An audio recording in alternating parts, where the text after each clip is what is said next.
Hello everybody, welcome back to Nobody Likes Recruiters. Recruiters? I said that wrong, but I'm going to carry on anyway. I'm Adam, and this is a show dedicated to those who want to ace their recruitment game. If you are a business owner, then this podcast is for you. If you are a candidate, we also provide lots of good stuff as well. So thank you for tuning in. Now, you'll notice that we are not, those of you that are watching at least, we are not joined by Lee today. We've got Steve and we've got Anwen, who is a leadership professional coach or a leadership coach professional. I was a bit worried then, wasn't I? Has he got that right? I slowed down. A leadership coach. Perfect. A professional, but I added professional. That's always better. There you go. So Anwen, we're going to be talking about onboarding in this show, and we're going to be doing a little bit of a deep dive into that and why it's important to your business, why you should onboard your candidates. But before we do that, I just want to kind of touch base with you guys and find out, Anwen, how you know Steve and how reality has come together and we're in this position where we're doing this podcast. Yeah, sounds good. I mean, we had the pleasure of meeting, didn't we? So Anwen joined the Positive HR Forum, which is a local forum based for HR professionals around Stoke-on-Trent and Cheshire. And it just resonated with me. We've been talking, I think, on the earlier episodes of the podcast, just around onboarding and the challenges that businesses have with that and where they're potentially not always getting it right. And Anwen kind of stood up and did a presentation on about onboarding. And the thing that hit me was some really hard-hitting stats, and you're going to get into that a little bit later, aren't you? But the chances of success for that individual being successful in the business is dramatically reduced if you don't get that early part right when a candidate or a new employee joins the business. So Anwen stood up for a couple of hours, got us doing lots of activities and all the other kind of stuff. But I just thought I had to get in touch. After kind of meeting you, you're really passionate about people and about doing the right thing, and that kind of resonates to what we do.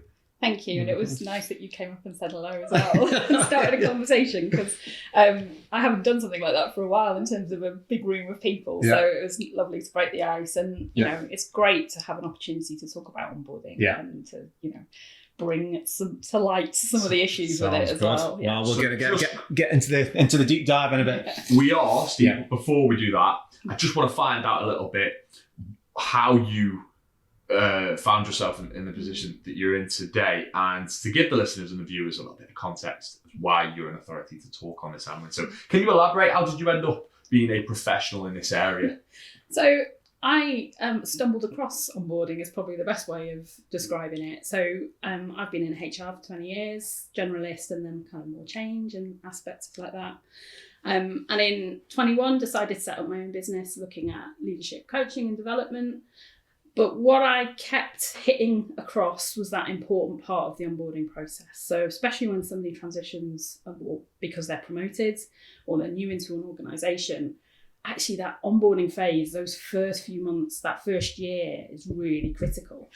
So my profession, I guess, is in the leadership development side of things, but you can't ignore the onboarding piece. And that's where I started looking into it some more, researching some more, understanding it, and recognizing that if you're going to overlook onboarding, you are wasting that opportunity that you have with the person that you've appointed. Yeah, and on this show, we talk a lot about the recruitment process and the guys' emphasis, the importance of getting that right, of engaging with the candidates, seeking the right candidates, and actually, if you don't invest in that process, it can be very harmful to your business, and you can end up wasting a lot of time and money. Absolutely. And I think that's the bit sometimes is where we end up, once we've made the offer to the candidate, you may check in during that notice period, but, we become hands off, and then it's up to the business. And sometimes you can advise the business in the best possible way. Well, make sure you keep in contact with the candidate or whatever the kind of case may be. And it doesn't always happen. And we do see drop off, I think, more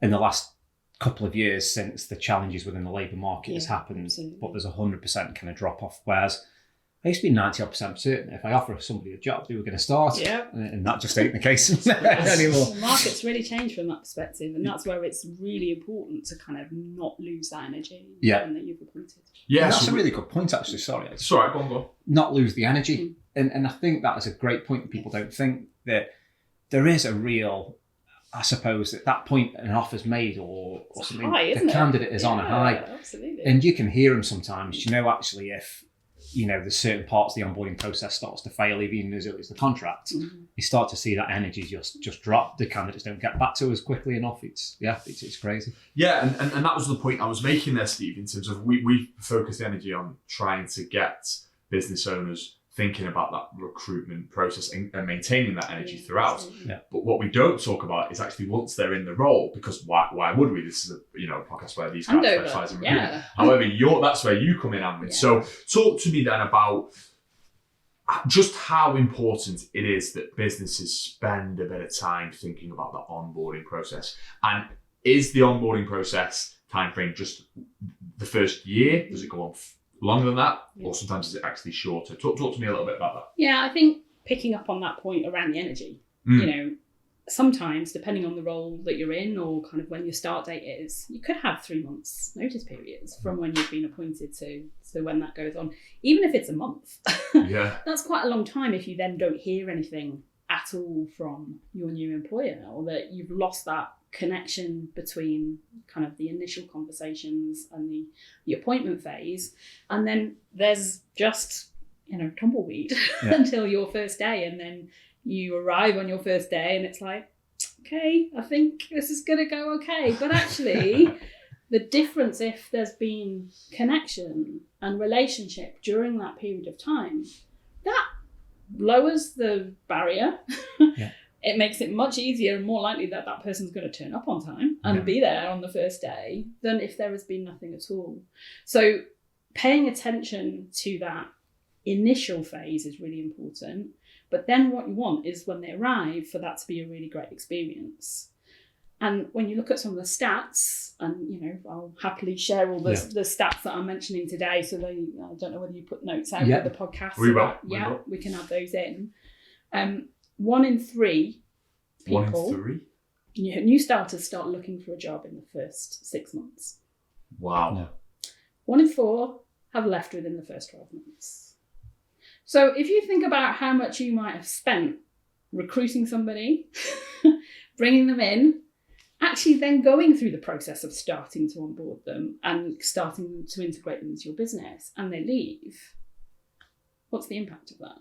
It's massive.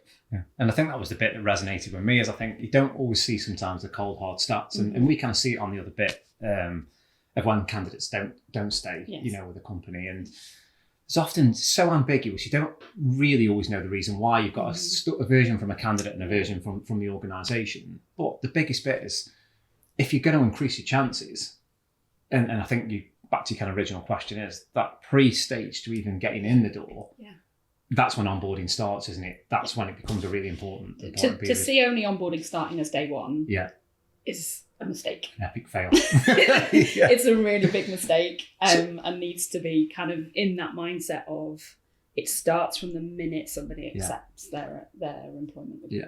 And what your opinion, because I've got certain opinions, I can't even remember, we may have talked about it, but what do you think in that phase then? What starts to build the picture of the organisation from kind of offer and then that onboarding before first day?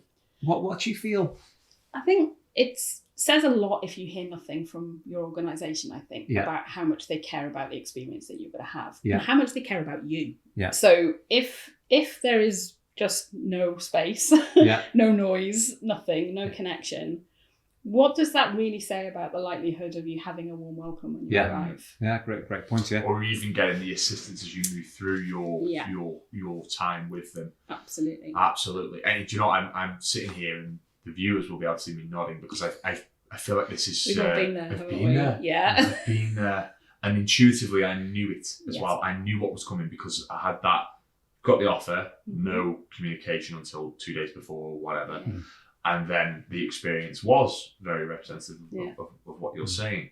And I think it's been as bad as, I think, as mad as it sounds, just paperwork is a big indicator. I mean, the amount of time to get a candidate to offer, and I'm chasing up paperwork a week later. And the paperwork, I mean, either an offer letter or a contract of employment. Yeah. And as soon as that stuff doesn't start to come within a week, the candidate goes towards, do you know, if this is what they're like with just getting me an offer at the point where they're supposed to be excited about me, then what's the future going to look like for me, within the business? Perfect example of this. My husband recently accepted a job, but had accepted something else before. The paperwork was wrong, issues, so he took the other job. Stuff got sorted quickly. Yeah. And I love that, because that is, it seems minuscule, and at the time it doesn't actually seem important to the organisation, but often, a candidate's got multiple offers and they're looking to weigh things up, or they are looking to hand their notice in and they want some form of confirmation. So 100% it really resonates. And I think what was really interesting about that situation, it was when he got in touch with the line manager to say, I'm having some issues with the one he took. They dealt with it immediately. Yeah. That relationship had been established, and that gave him confidence as well in terms of, actually, she's got to look after me. Yeah. And did they have much in the way of conversation with him then in the lead up? Did he kind of know what to expect on his first day and stuff? Yeah, and do you know what? There's always bumpy points. I don't think even with kind of the advice and guidance and support I'll give that it isn't going to have any kind of like ripple effects. It's change. Yeah. It's change for everybody. So that was complex. Yeah, and it's not foolproof. I mean, no, of course not. We had an example where a client actually took out the prospective candidate for a curry pre to starting with the organisation, and we were just like, this is brilliant. And the candidate didn't start. so he got a free curry. But his experience still was brilliant. Actually, what transpired is there was just an offer that he couldn't turn down in terms of a financial package. And I think there's not much the business could have done differently, within that. But that was the best example I saw of onboarding. I think that's challenging, but that will be few and far between where that kind of effort has happened. Yeah. So where you have helped invest in the emotional relationship, that makes it then even harder for somebody to make that type of decision. Yeah. So I'm sure that person didn't make that decision lightly. No, I'm sure they'll be like, I really enjoyed meeting them, and that would have happened. Yeah. And you want them to be feeling like that. I mean, are there any differences in terms of the size of a business? Is it important that a small business with 5 employees focuses on the onboarding process as much as it is for a business with 500? It's probably more so with a little organisation. How so? Probably because that person's probably going to have bigger impact on the overall positioning of the organisation, I would say. I think when you're in a bigger organisation, you're probably a smaller cog in that big wheel. That doesn't mean it's not important and not impactful, but where it's a much smaller organisation, I would say that personal touch actually should be expected even more maybe than with the big organisations that maybe are more process, contact centre driven, HRE processy. Whereas if you're in a smaller organisation, and especially for candidates who are maybe moving from kind of bigger organisations to a more SME type space, I think they would be looking for that more personal touch. Yeah. Because that's why they go into an organisation like that. Yeah. And it's a great point, 100%. I think, for people looking to join an SME from a larger, it is to have a more personal approach to work. Yeah, it's a really good point. I mean, do you think it differs then in terms of if you had different size organisations? Like, should they still be doing the same process and onboarding? Or I'd say the principles are the same. Yeah. Needing to feel connected, needing to feel that there is a relationship being built, getting the basics right. Has my computer arrived on my first day or before so that I can actually start my job? Yeah. That applies. I've started at a big blue chip and arrived and 3 weeks before my laptop was ready. And I served like an 8-week notice period before that. And it's like, the feeling of that. Yeah, it's hell. Because then you're sitting around looking like a spare piece. Yeah. And you've also got them, the concerns of what people think that I'm just not doing anything. Yes. And they're not integrated, isn't it, really? It's hard to be able to get up to speed on systems, processes, and then that could impact probation periods and stuff. Absolutely. And I think all of those things apply across the board, SME or large organisation. It's the mechanics that go behind that will be different. So for a large organisation, they may be able to invest in a brilliant app that gives them really easy access to all those things that make things easier, a map of the site. Yeah. All those little things that actually could make a really big difference. A large organisation might be able to do that. But that doesn't mean a smaller organisation where you are a factory where everybody is based in the same site, give them access to the things that are going to make it easier. Yeah, it's just shifting your mindset around how do we make this personal and easy to navigate, and a lovely experience, whether we are a small organisation or a large organisation. Yeah. No, really good point. Yeah. And earlier, you touched on those statistics, which were kind of incredible. Yeah. What they really were. What other mistakes are there that you see made, and the consequences of those mistakes when it comes to onboarding new starters? So key areas for me is that there isn't enough contact, as we've talked about already. So that kind of interaction, it only starts on day one, but also that it's a paper exercise. Let's fill in the paperwork.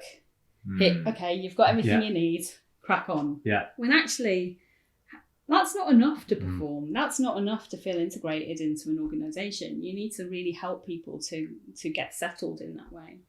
And also, it's how much time is given to it. So you talked about probation periods before. Hey, I could do a whole other probation period.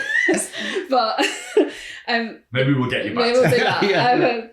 The problem with that is that actually it takes anywhere between 6 to 12 months for somebody to get to a performance point as they start a new role. So those are the reasons why people start looking for a new job, because they maybe haven't been equipped or supported in the right way to feel like they're doing a good job, or that they've got to grips with the job. So that's why they start moving off. But organisations have kind of forgotten they were a new starter. So we've given you everything you need. Crack on. But actually, the onboarding phase needs to be considered for a lot longer than those first couple of weeks. It's about making sure that somebody realises and is supported in that phase to go, we recognise you're new, we recognise you're learning, we recognise you're developing still.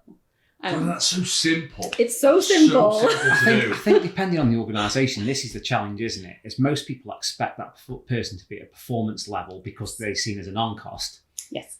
Before they've even got a chance to understand the organisation, aren't they? And I mean, we found that within sales. I mean, if that person wasn't a green or gold performer within, a matter of weeks or months in a business worked in, they were already. But it's unrealistic, isn't it? Yeah, and 100%. I think, if you then look at how much you've invested in the process of getting them in, what about just that little bit more continued investment in recognising that they're not going to get to those goals at that time? Do you think typically, because I'm trying to think back to some of the onboarding stuff we did, I remember having around 2 weeks of where you'll see all and sundry, and then it just stops. And I suppose in your head, is that right? Should it be 2 weeks? Should it go on for a month of more guided stuff and then start to build in? Or depends on the role.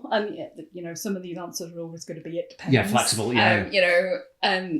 But realistically, the cramming of that information can be useful if that's great for your learning style. But if that's not your learning style, then that's a challenge. So it's about how are you adapting, how are you personalising that onboarding experience. Depending on the type of environment, you have to do a bit of that sheep dip for induction and onboarding. That's perfectly understandable. But it's then recognising that there's a need to go beyond just that phase. The frustration is that, you've spent all that money onboarding somebody, recruiting somebody. You want them just to crack on and get on with it. It's not real. So, stop pretending that that's reality. It's not. So I must admit, when you're building onboarding plans, I get stuck after a certain point. So who have I pushed them to? Who can I see? What boxes can I tick? And because when it landed on you, it was often, can you sort whoever's induction plan? And it's kind of like, it wasn't always viewed as in the way that it should be viewed. So what's the benefit of them going to see Jim and finance or whatever the kind of case maybe? It might not be relevant for the first couple of weeks. It might be better in 3 months' time once they've got their heads around the accounting system and blah blah blah. It's when's the right point for that to happen? And I think it's looking at, for me, it's a mindset towards onboarding that's important. It's the experience of onboarding that's important, because the problem with the tick list of people to meet is that's just stuff, isn't it? And you're both ticking boxes. I've ticked my box because I've done the induction plan. It's ran for 2 weeks, and then after that, it's a bit crack on. We've given you what you need, haven't we? Hopefully, I do. I honestly, my my last position prior to this one, when I worked for a big company, it felt like I had 2 weeks where I went around and did a whistle-stop tour of every different department. And at the time, I was just trying to get my bearings. I couldn't even remember you team. And I went as a marketeer, and someone talking to me about financials, and so I didn't mean anything. It was just me just trying to absorb as much. Absolutely shattered at this point because you started a new job. Yeah.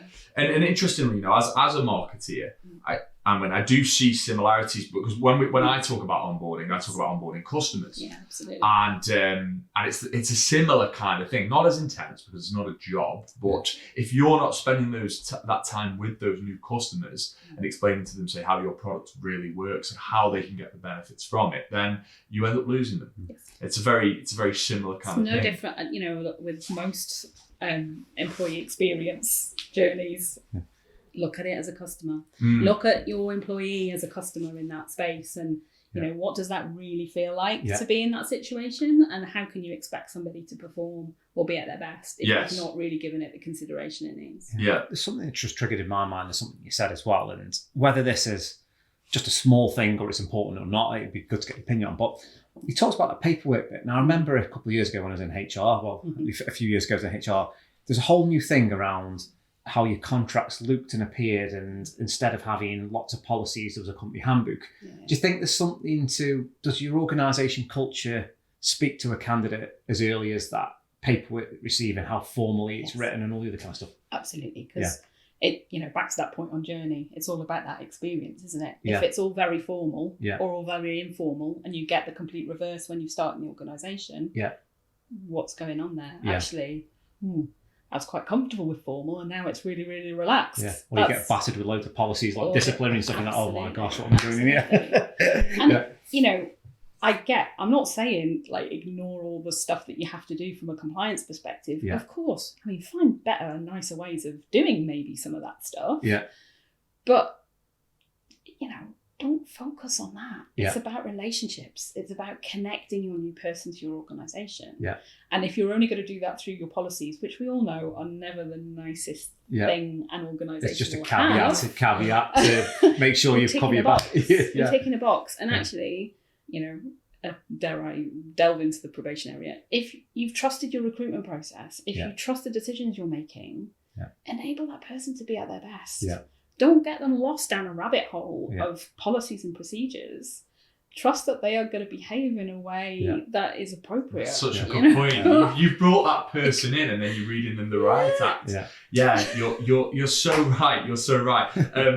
This has been an excellent podcast, by the way, already. Sorry, we're going off on a tangent. You know what? Listen, Lee's sacked. I've been him off. My mind doesn't go with script. No, let's just bring it back. I do want to again. I always think about this podcast. People who are listening and watching, and for them to take away tangible things, and they already have got plenty of that. But I think what I want to find out a little bit more about is what exactly 1, 2, 3 things are companies really not getting right at the moment. What are some simple changes that they can make, Anwen? So I've put a guide together which we'll share, and there are 5 key areas that I asked them to focus on. Are you happy for me to just talk through those? Absolutely. So first one is accountability where it belongs. So quite often this is seen as a tick box exercise, the plan that needs to be completed, and it's often the PA, the HR advisor, or somebody like that puts that together. The line manager is accountable for onboarding. Yeah. They've hired them. They need them to perform. Yeah. It's the line manager that needs to. And to do the day-to-day supervision early doors, I'm guessing, aren't they? Yeah, absolutely. So enabling that leader to be able to own that, but then also follow that up in the right way, build those relationships during that first period of time is really important. The next one is getting the basics right. So get the paperwork, try and make it a bit more interesting and reflective of your culture and the experience they can expect when they start with the organisation. But make sure the laptop arrives. Get that stuff right, because that's the kind of thing that somebody arrives day one is going to start questioning, am I in the right place? Yeah. Do they even care about helping me perform? I mean, we've all had, have you ever had that thing where you turn up and you get the worst laptop money can buy and you're just like, this is crap. Do you know, like you found the one that the guy's had in the bottom of his bag for about 10 years, and it doesn't make you feel good, does it? Because it makes you feel undervalued. The mouse, you still got the rollerball mouse. It really doesn't. It's so bad, that is, isn't it? So bad. Well, sorry, I know I digress. Right. And then the next bit is kind of orientation. So help people understand the place. Like, this is important when you move organisations internally as well. Just because they've been at the organisation for 5 years doesn't mean they understand where that site works and how that operates and where everything is. Yeah. It's about helping somebody feel as comfortable and as home as possible, so that, yes, it's work, but actually if you want somebody to perform, you want them to feel relaxed and to feel comfortable and at the best. And I suppose the stakeholder in that matter, isn't it? Because I could have moved departments in a business, but I've never had to interact with finance or marketing before. And actually, always one thing I always found bad was, when you just don't know who the person is that you need to go for something. And that, when I joined an organisation, we'd been somewhere 6.5 years, I knew I needed to pick the phone up if it was IT, if it was whatever it is. And then you go somewhere new, and it's like, I have no idea, even though I might have done a whistle-stop tour, who's the person I need to bother, when I need the help. And I think that's a really good kind of point, really. You might need reorientation, even if it's internal. Completely. And also, it's not just looking at the physical aspect of it. There's the online, the digital aspect of that as well. So, most organisations have systems in one shape or form, and a myriad of folders and different things like that. Make that as easy as possible. Yeah. So make all those little points as possible. So if you've done those things, and you've also done that really great staying connected before, between the when you appoint and when they start. And then the build on that is setting them up for success. Yeah. Give them access to what they need. Go through the role requirements and go, what are they going to need to be successful here? Yeah. And to plan that, to think about it, to not just hope they're going to arrive on day one and just be able to figure it out. And I think what you're saying is really good. It's like a mindset, isn't it? The hiring manager or the hiring organisation has to have the mindset of success. Yes. And I don't always think that's the case, actually. When you think in hindsight, it's like, do you know what? They're either going to make it or they're not going to make it, or we'll soon know by the end of the probation. But it's not always actually the mindset is, we like this person, they might need a little bit more work or whatever the kind of case may be. Absolutely. And I think that attitude of, it's for me as the manager or the leader to make that great. Yeah. To make that a brilliant experience for this person. I want them to stay. Yeah. I don't want them to fall into that 1 in 4 that leave within the first 12 months, because I've then got to start all over again. And there's a cost with losing somebody. Yeah. There's a massive cost with losing somebody, and that can be anywhere between 50% of salary to up to 400% of salary, depending on where they are within your organisation. So kind of 400% if they're in a leadership role, then I suppose what you kind of mean by that is there's greater cost to all the team members underneath and loss of productivity and stuff like that if they're managing large teams. But then if there's an individual that might be a £30,000 salary, it could be 15 grand by the time you've recruited and onboarded. Yeah, and the impact on your organisation. Yeah. So even if you just take that 50% on somebody who's 30k, well, it can be up to 150%. Yeah. So, Yeah, because they could have actually lost you either sales, it could have increased turnover within other areas. Depends on the type of your organisation. So if it's a complex organisation, then you're going to see that value of having to replace somebody much higher. Yeah. And I think we found that actually, sorry, I don't know, just to check. I think we found that, especially over the last couple of years with the challenges in the labour market of re-recruiting, is actually the organisation has realised right in the last week that person was due to start, and they go and put a retention offer in on the candidate. And it is probably because they realised that the person had a value far above the salary that they were getting paid in the end. Absolutely. And you've probably paid a recruitment fee. Yeah. You've probably paid, HR consultants if you're getting onboarding documentation. Yeah. Absolutely. All of that stuff to get somebody in. It's much cheaper to retain somebody. Yeah.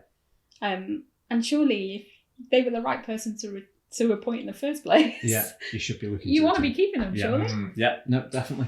So, as I said, this has really been fantastic, Anwen.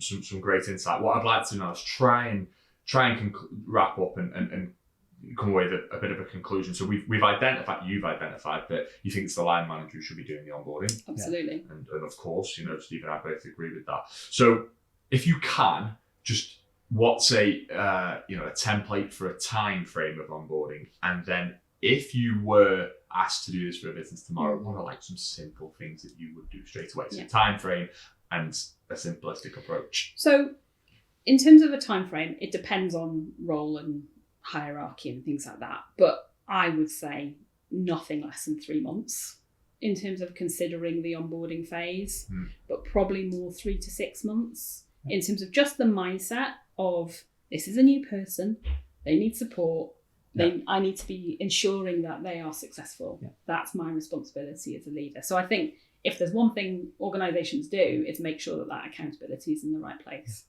HR function absolutely needs to be setting a strategic path for onboarding. It needs to be seen as a really valuable, impactful part of the employee journey.